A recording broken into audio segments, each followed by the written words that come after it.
And outframing, we've already talked about outframing. Outframing, you're basically changing the context, right? So imagine, all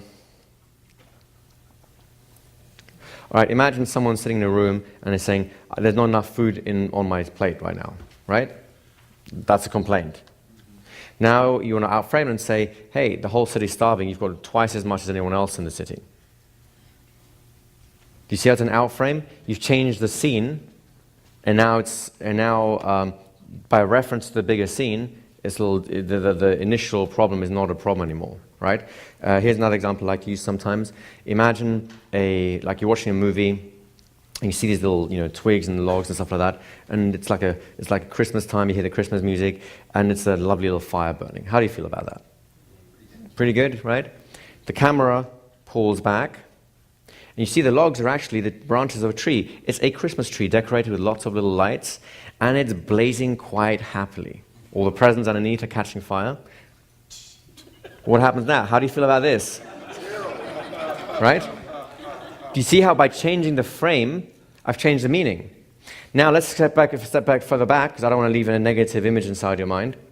And it turns out there's this corner, there's a studio, there's lights, there's cameras, there's security personnel with safety equipment all around. They're making a movie. How do you feel about it now? Better, much better. Right?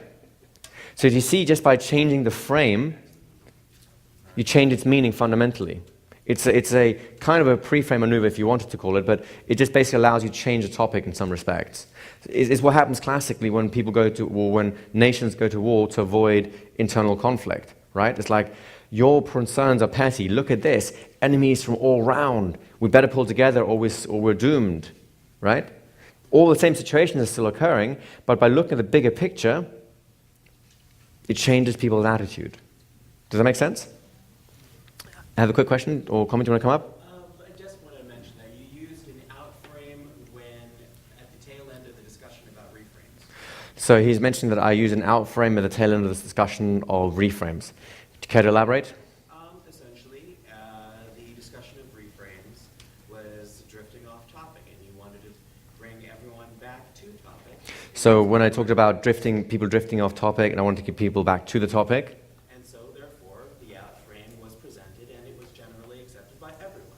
and then the outframe was accepted by everyone, which is basically, stop asking silly questions.